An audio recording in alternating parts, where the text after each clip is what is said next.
수억이 넘는 돈이 걸린 문제만 쫓던 한 법률인이 15살밖에 되지 않은 청소 일을 하던 소녀를 무시하고 함부로 대했던 일이 있었다고 한다. 그 법률인은 겉으로 보이는 옷차림과 어린 나이라는 이유만으로 그 소녀를 대놓고 조롱했다. 어렵고 복잡한 사건을 당장 풀어보라고 큰소리치며 주변 사람들 앞에서 창피를 주려 했는데 그때까지만 해도 그는 몰랐다. 그 소녀가 돈이 없고 힘든 형편이지만 밤마다 서가를 뒤져 법률을 독학해온 재능 있는 아이였다는 사실을 말이다. 그날 소녀는 모든 사람 앞에서 짧은 시간 안에 그의 빈틈을 꿰뚫고 적확한 해결책을 내놓았다. 주위 사람들은 놀라움과 존경이 뒤섞인 눈길로 소녀를 바라봤고 오만하던 그 법률인은 사람들 앞에서 망신을 당하고 말았다. 과연 어떻게 이런 믿기 어려운 일이 벌어진 걸까? 이야기는 서울 한가운데에 자리 잡은 이름만 들어도 으리으리해 보이는 어느 법률 사무소에서 시작되었다. 그곳 회의실은 값비싼 나무로 된 커다란 테이블을 둘러싸고 깔끔하게 몸에 맞춘 양복을 입은 법률인들이 모여 있었다. 한여름 땡볕에 지친 공기를 식혀주려 애쓰는 냉방기가 커다란 소음을 내고 있었지만 회의실 안은 마치 먼 곳에서 금방 전쟁이라도 터질 듯한 긴장감이 감돌았다. 회의의 핵심은 거대한 기업그로부터 나오는 막대한 보상금 제안이었다. 소송을 잘 해결해줄 사람에게 수십억 원을 주겠다는 말이 오갔고 사무소의 모든 사람이 욕심을 품은 채 자료에 매달려 있었다.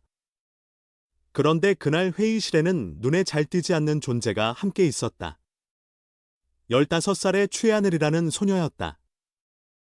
하늘은 이 사무소에서 청소와 자비를 맡아 생계를 잇고 있었다. 빗자루와 걸레를 들고 바닥 곳곳을 닦으며 떨어진 종이를 조용히 주워 올리던 그녀는 이미 어른 못지않게 피곤함이 깃든 얼굴이었다. 어려서부터 아픈 어머니와 단둘이 살면서 집안 사정이 얼마나 팍팍했는지 아직 아이틀을 벗어나지 못한 나이의 생계를 책임지게 된 것이다. 어머니의 병세는 갈수록 나빠져서 매달 치료비와 약값이 만만치 않았다. 조금이라도 더 벌기 위해 하늘은 계약상 7시간 근무로 되어 있었지만 늘 12시간 정도씩 무리하게 일했다. 빗자루를 잡고 걸레를 쥐는 손바닥이 갈라져도 고된 육체 노동의 밤잠을 설쳐도 그녀에게는 선택지가 없었다. 매번 추가 근무를 한 대가로 들어오는 돈은 어머니의 약과 월세를 겨우 메워줄 정도였다. 하지만 하늘은 그저 억울함과 힘겨움만을 품고 사는 아이가 아니었다. 틈나는 대로 책을 읽는 것을 무척 좋아했고 특히 법률서적에 큰 관심이 있었다. 그녀는 도서관에서 오래된 자료들을 꺼내 읽으며 복잡한 민법 조항이나 판례를 혼자서 연구해왔다. 법이라는 것은 생각보다 많은 사람을 살리고 또 어떤 사람은 돌이킬 수 없게 만들 수도 있는 힘을 지닌 분야라는 걸 깨달았기 때문이다. 그날도 하늘은 회의실 안에서 조용히 청소를 하며 법률인들이 오가는 말들을 귀 기울여 듣고 있었다. 복잡한 소송 내용과 그 소송에 걸린 천문학적인 금액이 오가며 사람들의 눈빛이 번뜩이고 있었다. 그런데 갑자기 나이가 지긋해 보이고 모든 이가 잘나가는 이라고 떠받드는 강민석이라는 인물이 하늘을 힐끔 쳐다봤다. 거기, 너. 청소하는 친구, 그는 차갑고 무례한 어조로 말했다. 한참 중요한 얘기 중이니까 시끄럽게 하지 말고 구석에 가서 치워. 하늘은 느닷없는 말에 얼굴이 달아올랐다. 하지만 어찌할 도리가 없었다. 이곳에서는 그녀가 최연 소유자, 사실상 아무런 권한도 없는 단순 잡무 담당이었으니까. 마음 한쪽에서는 부당하다는 생각이 스쳤지만 입 밖으로는 소리낼 엄두도 못 냈다. 그렇게 회의가 계속될 무렵 사무소에서 가장 어려운 분쟁 조항을 놓고 변호인들이 골머리를 앓고 있었다. 어떤 조항 하나가 잘 풀리면 의뢰인 기업을 구하고 잘못 해석하면 거꾸러뜨릴 수도 있는 중요한 열쇠였다. 서류를 뒤적거리며 골똘히 토론하는 소리가 귀에 들어오자 하늘은 살짝 옆눈으로 그 문서를 슬쩍 봤다.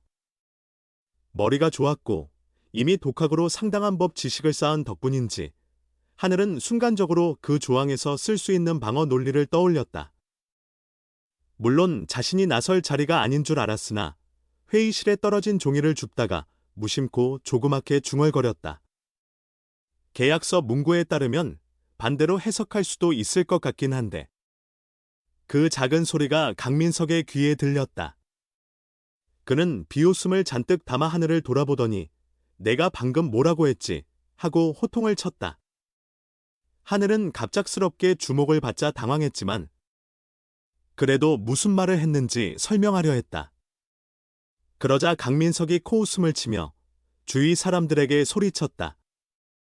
이 아이가 방금 법률 조항 얘기를 했다네요. 우리끼리 진지하게 고민하는 문제를 이 어린아이가 제멋대로 이렇게도 볼 수 있다고 한다는데 한번 들어볼까요? 회의실 안은 순간 정적이 감돌았다. 다른 변호인들도 못마땅한 표정으로 하늘을 바라봤지만 속으로는 호기심이 일기도 했다. 도대체 이 소녀가 어떤 똑똑한 발상을 했는지 궁금해진 것이다. 하지만 강민석은 그런 호기심과는 달리 완전히 무시하는 태도를 보였다. 그는 비꼬는 목소리로 하늘에게 말했다. 그냥 말로만 떠들지 말고 진짜 복잡한 사례 하나를 줘볼 테니 풀어봐. 그러면 내가 대체 얼마나 아는 척하는지 다 드러날 거야. 그는 즉석에서 가상의 사례라고 우기며 서류 한 장을 작성했다. 사실상 그 내용은 방금 다루던 거대 기업 소송과 매우 흡사했다. 이름과 금액만 살짝 바꿔놓았을 뿐이었다. 그리고는 서류를 하늘에게 건네며 자, 15살짜리 청소하는 친구가 이걸 풀 수 있는지 좀 보자고 하고 조롱하듯 웃었다. 하늘은 손을 떨면서도 종이를 받아들었다. 회의실 안 사람들이 자신을 빤히 쳐다보는 시선이 따갑게 느껴졌다. 마음속에서는 하지 말고 그냥 물러서라. 괜히 나대면 큰일 난다는 두려움이 올라왔지만 동시에 어머니에게 더 좋은 치료를 해드리려면 나 자신의 가치를 인정받아야 하지 않을까라는 생각이 스쳤다. 그녀는 짧게 숨을 들이마시고 서류에 쓰인 문구를 하나하나 집중해서 읽어 내려갔다. 그 서류에는 함정이 잔뜩 깔려 있었다. 계약서의 모호한 부분, 양쪽 해석이 가능해지는 단서들이 빼곡했다. 하지만 하늘은 이미 여러 판례와 교과서를 뒤져가며 공부했던 기억들을 떠올렸다. 머릿속에서 퍼즐 조각들이 빠르게 맞춰졌다. 그리고 불과 몇 분 만에 하늘은 계약서의 약점을 짚어내고 가능한 해석 방향을 줄줄이 말하기 시작했다. 강민석이 일부러 던져놓은 함정 포인트까지 정확히 파악해냈고 마치 실제 법정에서 변론하듯 차근차근 근거를 제시했다. 회의실에 모인 사람들이 처음에는 어이없다는 눈으로 지켜보다가 곧 놀란 표정으로 바뀌었다. 강민석은 당황한 기색이 역력했다. 그는 허둥지둥하며 하늘에게 되물었다. 이건 그냥 운이 좋게 찍은 거 아냐? 너 대체 어디서 이런 걸 배운 거지? 하늘은 쑥스러운 표정으로 대답했다. 도서관에서요.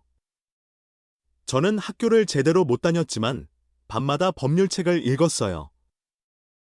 어머니가 아프셔서 비용을 벌어야 했고 또 혹시라도 우리 같은 약한 사람들을 법으로 보호하는 길을 알고 싶었거든요. 그제야 일부 변호사들의 표정에 놀라움과 미묘한 감탄이 섞여들기 시작했다. 하지만 강민석은 그런 분위기를 인정하기 싫은 듯 비난조로 몰아붙였다. 독학으로 배운 지식이 어디까지 가겠어. 대학교도 안 나온 주제에 설령 내가 몇 줄 맞췄다고 변호사가 될 수 있는 건 아니야. 하늘은 굳게 입술을 다물었다. 그의 모진 말에 눈물이 나올 것 같았지만 사람들 앞에서 무너지기 싫었다. 그렇다고 더 이상 해명할 힘도 없었다. 죄송합니다. 저는 그저 그때 회의실 한 구석에서 조용히 지켜보던 다른 법률인 이준호가 다가왔다. 그는 평소 강민석과 달리 사람을 대할 때 따뜻한 편이었다. 하늘에게 다정한 목소리로 물었다. 혹시 퇴근 후에 잠깐 볼 수 있을까? 네가 계약서에서 발견한 그 점이 정말 인상 깊어. 더 자세히 들어보고 싶어. 처음에는 경계했지만 이준호는 진심으로 그녀의 재능을 높이 사는 눈치였다.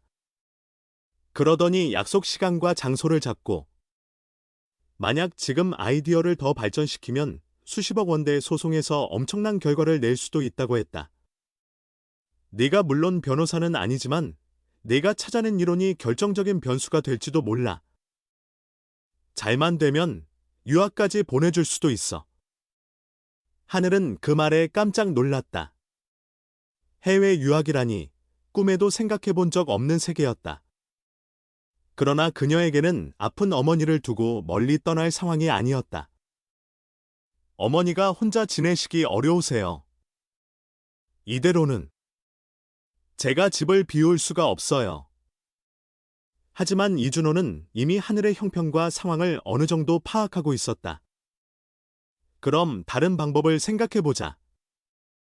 우선 내 아이디어를 내 이름으로 공식 서류에 반영하고 일 잘 풀리면 너에게도 성과금을 줄 수 있게 만들게. 그 돈으로 어머니 치료를 돕고 국내에서라도 공부를 이어갈 수 있지 않을까? 그 말이 하늘에게는 마치 손을 내밀어 주듯 느껴졌다.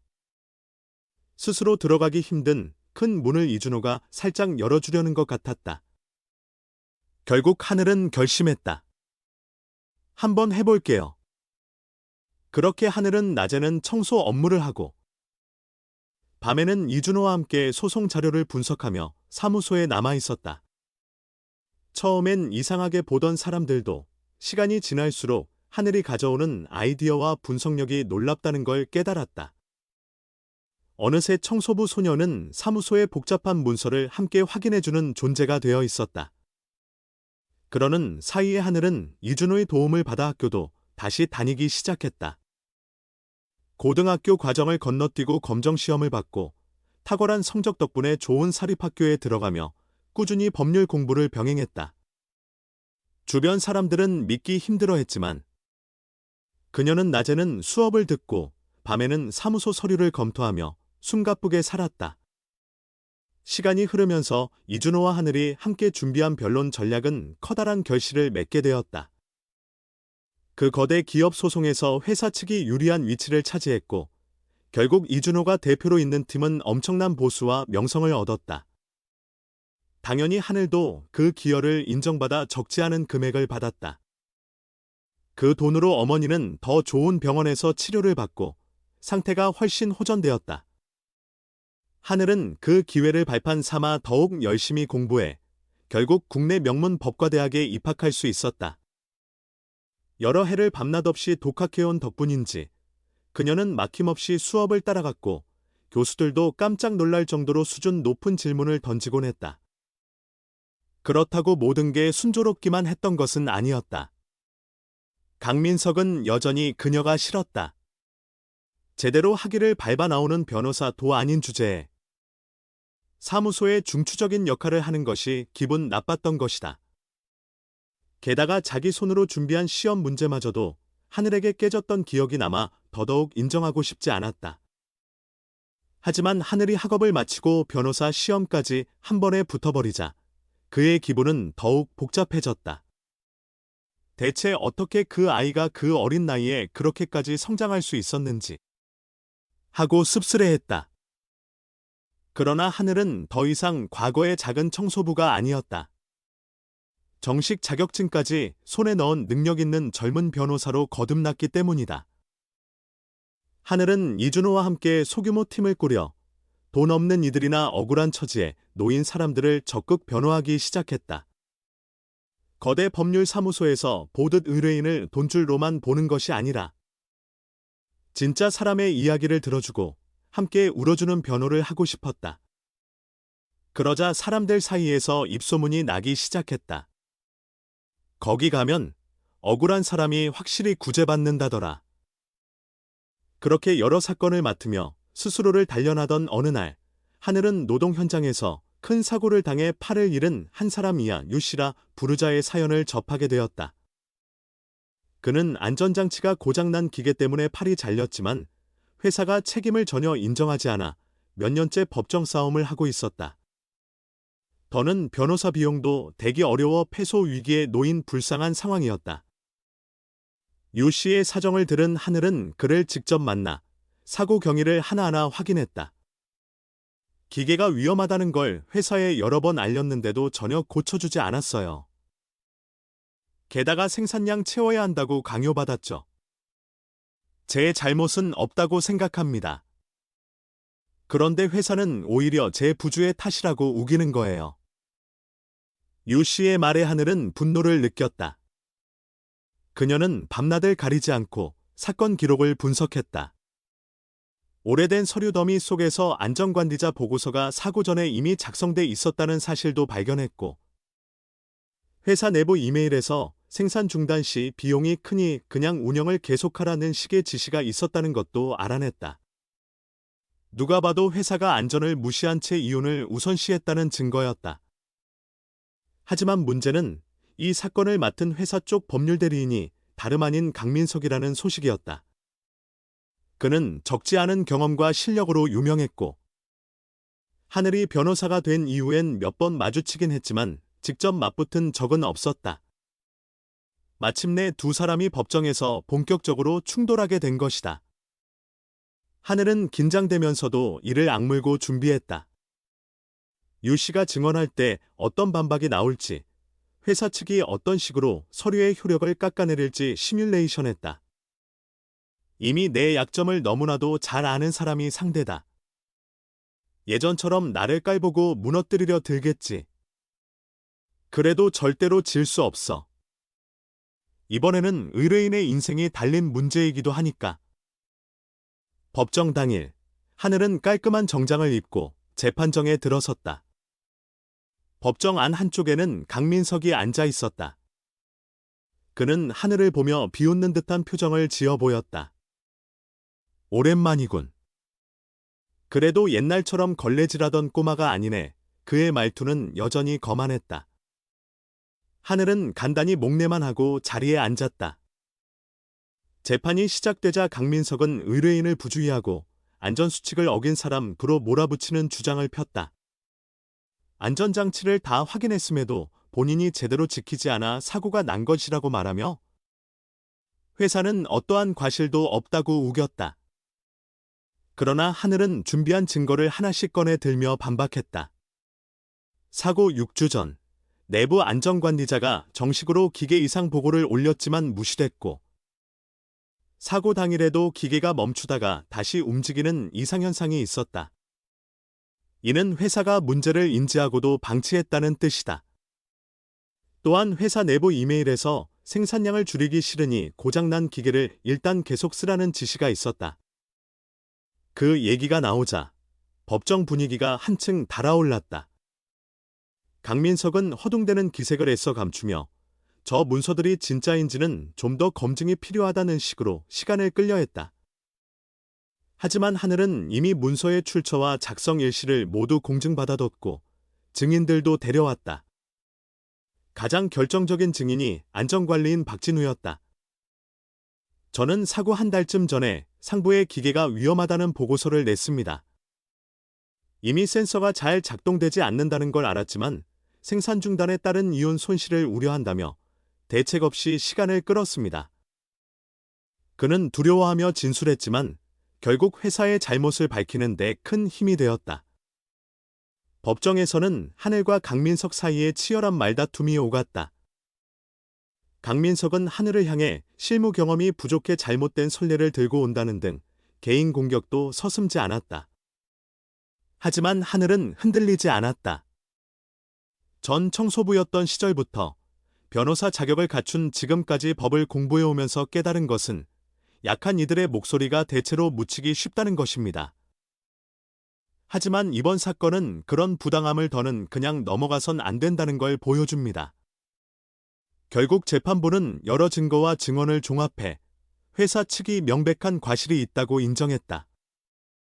하늘이 정리한 논리가 결정적인 역할을 했고 유 씨는 마침내 억울함을 풀고 상당한 보상금을 받게 되었다. 회사가 책임을 회피하느라 질질 끌었던 시간이 무색할 정도로 재판부는 꽤 단호한 판결을 내렸다. 유 씨는 법정이 끝난 뒤 하늘의 손을 꼭 잡고 울먹였다. 정말 감사합니다. 그동안 변호사를 여러 번 바꿔봤지만 누구도 내 이야기를 이렇게 깊이 파고들어주지 않았어요. 덕분에 이제 제 팔을 잃은 것에 대한 억울함이라도 조금은 덜었습니다. 하늘 또한 울컥했지만 꾹 참고 미소 지었다. 제가 해야 할 일을 했을 뿐이에요. 이건 단순히 사건 하나가 아니라 힘없는 사람이 권리를 찾아가는 길이잖아요. 앞으로는 일하시면서 더 좋은 환경에서 일할 수 있도록 꼭 도와드릴게요. 재판을 마치고 나오자 강민석은 복도에서 하늘을 잠시 불러 세웠다. 그는 한동안 아무 말도 못하고 결국 짧게 입술을 떨었다. 이번 건 내가 잘했네. 내가 예전부터 그 기업 쪽 변론을 맡고 있었는데 이렇게까지 준비해올 줄은 몰랐어. 하늘은 조용히 고개만 끄덕였다. 덕분에 저도 많은 걸 배웠습니다. 하고 짧게 대답했다. 강민석은 표정이 어쩐지 씁쓸해 보였다. 한때는 청소부 소녀를 우습게 봤는데 이제는 한 명의 정식 변호사로서 자신에게 패배감을 안긴 상대가 되었으니 복잡할 수밖에 없었다. 며칠 뒤 하늘은 조촐하게 축하 모임을 가졌다. 유 씨도 참석해 그동안의 감사 인사를 전했고 이준호 역시 하늘이 이룬 성과를 진심으로 기뻐해 주었다. 빛 한 점 없는 깜깜한 터널을 걷는 심정이었다는 유 씨가 이제는 가족과 새 출발을 할 수 있게 되었다며 눈물을 훔쳤다. 하늘은 마음 한구석에 뿌듯함을 느꼈지만 그 감정을 너무 겉으로 내보이지 않으려 했다. 그저 이렇게 작은 승리들이 모여 세상에 조금씩 정의가 스며들기를 바랄 뿐이었다. 그리고 가슴속엔 어린 시절 힘없고 보잘것없던 모습으로 무시당했던 기억이 생생했다. 지금은 내가 누군가에게 힘이 되어줄 수 있다면 그걸로 됐어 하고 속으로 생각했다.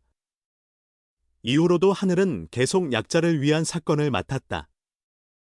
성별이나 나이, 돈과 지위를 떠나 뭔가 부당한 처우를 당한 사람들이 그녀를 찾아왔다. 그럴 때마다 그녀는 과거 자신이 겪었던 서름과 두려움을 되새기며 더 정성을 다해 변론에 매달렸다. 많은 사건에서 좋은 성과를 거두며 어느새 사무실은 예전과 비교할 수 없을 정도로 분주해졌다. 한편 그녀의 어머니는 딸의 땀과 눈물로 마련된 치료비 덕분에 많이 회복되어 넓고 밝은 집으로 이사까지 할 수 있게 되었다. 예전에는 습하고 좁은 원룸에 갇혀있던 어머니가 창문 너머로 한강이 보이는 아파트에서 화초를 키우며 평온한 시간을 보낼 수 있게 된 것이다. 하늘이 퇴근 후에 그 집에 들를 때면 어머니는 늘 환한 얼굴로 손을 흔들었다. 하늘아, 넌 이제 정말로 내가 상상하던 것 이상으로 멋진 사람이 되었구나. 어머니는 딸을 끌어안으며 눈시울을 붉혔다. 예전에 내가 밤에 걸레질 끝나고도 도서관에서 책 읽겠다고 나가던 그 모습이 얼마나 기특했는지 몰라. 힘들고 지쳐도 한 번도 불평하지 않고 결국 여기까지 온 거구나. 하늘 역시 어머니를 꼭 안았다. 마음속으로는 아버지가 생각나기도 했다. 자신을 버리고 떠나버린 그 사람에 대한 원망이 한때는 컸지만 지금은 더 이상 미워할 힘도 없었다. 지금 삶이 이렇게 달라진 걸 보면 아버지도 놀라겠지. 하지만 난 내 길을 열심히 갈 거야. 그 뒤로도 하늘은 분쟁이 심한 사건, 해결하기 까다로운 사건, 혹은 보수가 적어 잘 맡으려 하지 않는 사건을 주로 담당했다. 돈 많이 버는 데만 급급해하는 다른 변호사들과는 조금 다른 길을 가고 있었지만 그녀는 그 길이 자신의 운명이라고 믿었다. 나처럼 힘들었던 누군가를 돕기 위해 내 재능을 쓰고 싶다는 소망은 어릴 때 청소부로 있던 시절부터 계속 마음속에 자리 잡고 있었던 것이다. 그렇게 시간이 더 흐르고 어느 날 갑자기 의뢰인 명단에 낯익은 이름이 올라왔다. 강민석이었다. 그가 어떤 큰 사건에 얽혀서 곤란해졌다는 소문이 들려왔고, 이번에는 본인이 직접 하늘을 찾아와 상담을 요청했다. 나도 이제 한계가 왔다. 억울하게 덤터기를 쓰고 있는 부분이 있어서 변론이 필요하다. 하는 시기였다. 주위에서는 옛날에 하늘을 그렇게 무시하던 사람이 이제 와서 도움을 청하네. 받아줄 필요가 있겠어 하고 수군댔다. 하지만 하늘은 고민 끝에 이 요청을 받아들이기로 결정했다. 나는 감정이 아니라 법으로 일하는 사람이니까? 그리고 이 세상 어느 누구에게도 변호받을 권리는 주어져야 해. 물론 이 사건이 어떻게 풀릴지는 아직 알 수 없었다. 강민석이 과거에 보여준 모습들을 보면 하늘이 정말 그를 전폭적으로 신뢰할 수 있을지도 불투명했다. 하지만 그녀는 이번에도 자신이 해야 할 일을 할 뿐이었다. 마음 한구석이 조금 불편하기도 하지만 이 길 또한 내가 정한 길이야. 난 과거를 묶어두기보다 성장하고 더 나은 사람이 되고 싶어. 지금까지의 여정이 쉬웠던 적은 단 한 번도 없었다. 청소도구를 손에 들고 사무소 바닥을 닦으며 사람들에게 무시당했던 시절부터 밤샘 독학으로 법률책을 파고들었던 날들, 거만한 시선에 상처 입고도 끝내 성과로 인정받았던 경험까지 모든 순간이 모여 지금의 최하늘을 만들었다고 생각했다. 그리고 어쩌면 이 이야기는 단지 한 소녀가 청소부에서 변호사가 되었다는 성공담에 그치지 않는다. 진짜 핵심은 세상에서 가장 약한 곳에 닿아 있는 사람이라도 제대로 된 기회를 잡고 재능과 열정으로 자신과 주위를 바꿀 수 있다는 점이다. 또한 무시받고 억울함을 겪던 이들이라도 포기하지 않으면 반드시 문을 열어줄 무언가가 나타난다는 메시지일지도 모른다. 이렇게 여러 우여곡절을 겪은 뒤 하늘은 지금도 여전히 사무실 한구석에서 자료를 뒤적이는 걸 좋아한다. 새벽까지 불을 켜놓고 판례를 읽고 또 억울한 처지에 놓인 사람들의 사연을 들으면서 그들에게 작은 희망이 되어 주기 위해 분투한다. 나는 더 이상 바닥을 닦던 아이가 아니지만 그때의 내 마음은 절대 잊지 않을 거야 라고 스스로 다짐하듯 어느 날 퇴근 무렵 하늘은 사무실 창가에서 도시의 밤 풍경을 내려다봤다. 불빛이 수도 없이 반짝이는 서울의 거리 위로 지난날의 기억이 주마등처럼 스쳤다. 빗자루를 움켜주던 손이 이제는 법정에서 기록을 펼쳐들고 방 안 구석에서 듣기만 하던 목소리가 이제는 떳떳하게 사람들 앞에서 토론을 주도하고 있었다. 나를 무시했던 그 시선들이 어쩌면 오늘의 나를 더 단단하게 만들었을지도 몰라. 그 순간 그녀가 받은 휴대전화 메시지에는 덕분에 많은 힘을 얻었다는 어느 의뢰인의 감사 인사가 길게 적혀 있었다. 하늘은 살짝 눈시울이 붉어졌으나 다시 웃는 얼굴로 답장을 남겼다. 조금 더 힘내세요. 앞으로도 제가 곁에서 함께하겠습니다. 그리고 내일도 그녀는 현실에서 부딪히는 온갖 부당함과 어두운 곳을 환하게 밝히기 위해 법정으로 달려갈 것이다. 아무도 기억해주지 않았던 청소부 시절을 떠올리며 자신처럼 여전히 소외된 곳에 있는 사람들의 이야기를 들어줄 것이다. 마침내 세상은 작은 불꽃 하나가 얼마나 큰 빛이 되어 돌아오는지 깨닫게 되리라. 그렇듯 하늘의 진한 발자취는 약자를 외면하지 않는 법률인이라는 신념을 세상에 드러냈다. 한 소녀가 빗자루에서 법전으로, 침묵하는 청소부에서 목소리를 내는 변호사가 되기까지 온갖 괴로움과 고난을 견뎌냈다. 그리고 결국엔 자신의 삶도 지켜내고 다른 이들의 삶도 바꿔낼 수 있는 길을 열었다. 힘없던 시절 무시받은 서름을 이제는 자신이 돕는 사람들을 위해 긍정적인 힘으로 바꾸고 있는 것이다. 그런 그녀를 보며 사람들은 말한다. 세상은 결코 한 사람의 진심과 열정을 가볍게 보지 않는구나. 아무리 바닥에서 시작했어도 그에게 기회와 의지가 있다면 결국엔 밝은 빛을 볼 수 있구나. 그리고 이 이야기가 마무리되는 지금, 하늘은 또 한 명의 억울한 사람을 도울 준비를 하고 있다.